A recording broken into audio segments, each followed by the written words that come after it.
Hi అందరూ ఎలా ఉన్నారు? బాగున్నారు. ఈరోజు మనం ఇంట్లోనే టేస్టీ అండ్ ఈజీ ప్రాసెస్లో ఉన్న చికెన్ బిర్యానీ ఎలా చేసుకోవాలో చూపిస్తానండి.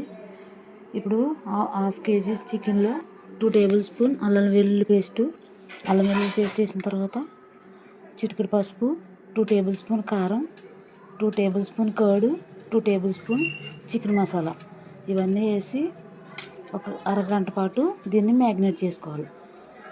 అప్పుడైతేనే ముక్క సాఫ్ట్గా బాగుంటుందన్నమాట. తర్వాత మనం ముందుగా బిర్యానీ బాస్మతి బియ్యాన్ని ఒక గంట సేపు నానబెట్టేసుకున్నాను. ఇప్పుడు స్టవ్ వెలిగించి ఎసరికి సరిపడగా నీళ్లు పెట్టుకుని ఆ నీటిలో కొంచెం అల్లం వెల్లుల్లి పేస్టు మొత్తం బిర్యానీ మసాలాలన్నీ వేసేయాలన్నమాట.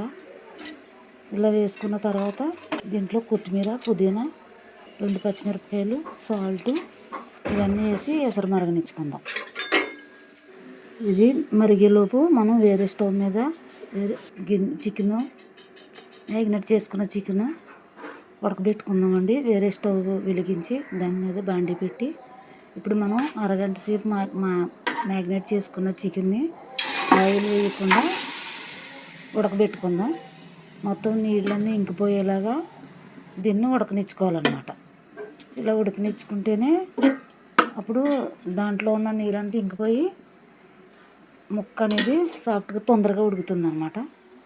ఇప్పుడు ఈ ఎసరు మరుగుతుంది కదా, మనం గంట ముందు నానబెట్టుకున్న ఈ బాస్మతి బియ్యాన్ని ఈ మరుగుతున్న ఎసట్లో వేసేయాలన్నమాట.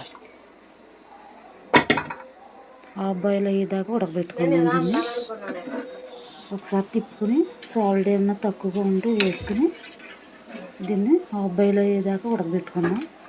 ఈలోపు మనం ఈ చికెన్ అనేది మ్యాగ్నేట్ చేసుకున్న చికెన్ ఉడకబెట్టుకుంటున్నాం కదా, ఇది మొత్తం నీళ్ళన్నీ ఇంకిపోయాయి. ఇప్పుడు దీంట్లో 3 టేబుల్ స్పూన్ ఆయిల్ వేయాలి. 3 టేబుల్ స్పూన్ సరిపోతుంది. మనం మసాలాలు తక్కువతోటి స్పైసీలు లేకుండా తక్కువ మసాలాతో తక్కువ ఆయిల్తో ఈ చికెన్ బిర్యానీ చేసుకోబోతున్నాం అన్నమాట. మీరు కూడా తప్పకుండా ట్రై చేయండి. ఇప్పుడు ఈ ఉడుకుతున్న రైస్ని ఇప్పుడు మనం ఒక స్పూన్తో ఈ ఉడుకుతున్న ఈ చికెన్లో వేసేసుకోవాలి. కొంచెం వాటర్ ఉండగానే వేసుకోవాలి, ఎందుకంటే అది మొత్తం ఉడకలేదు చికెన్, అంటే ఇలాగే ఉడకబెట్టుకోవాలి. కొంచెం ముక్క ఉన్న ఉడికినట్టుగా ఉన్న ఈ రైస్ కూడా సగం హాఫ్ బాయిల్ కర్రీ చేసాం. కొంచెం నీళ్ళతో వేసుకుంటే ఈ రెండు సమానంగా కుక్ అవుతాయి అన్నమాట. మసాలాలు ఈ ముక్కలకి ఈ రైస్కి పట్టి బాగుంటుందన్నమాట. ఇలా మొత్తం అన్నం అంతా వేసేసుకోవాలి.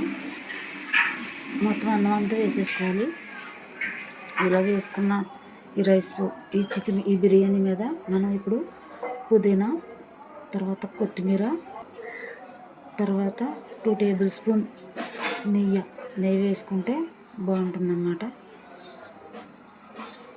మామూలు బిర్యానీకి అయితే మసాలాలతో వేస్తాం, కానీ ఇందులో చికెన్ వేసాం కదా ఫస్ట్, తర్వాత ఇప్పుడు వేసుకోవాలి. పైన వేసుకుంటే బాగుంటుంది. ఇలా వేసుకున్న తర్వాత ఇప్పుడు ఫ్రైడ్ ఆనియన్స్ వేసుకోవాలన్నమాట. ఫ్రైడ్ ఆనియన్స్ వేసి కొద్దిసేపు మూత పెట్టి దీన్ని లో ఫ్లేమ్లో ఒక 10-15 మినిట్స్ ఉడకనిచ్చుకోవాలి. మొత్తం బిర్యానీ అంతా బాగా కుక్ అవుతుందన్నమాట.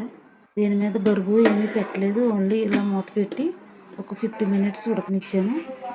ఇలా ఉడికిన తర్వాత కొంచెం ఫుడ్ కలర్ వేసుకుంటే కలర్ అనేది కొంచెం బాగుంటుందన్నమాట. మొత్తం బిర్యానీ అంతా రెడీ అయిపోయింది, బాగా ఉడికిందండి. అడిగిన చికెన్ ముక్క కానీ ఈ రైస్ కానీ పొడిలాడితే చాలా బాగా కుదిరింది.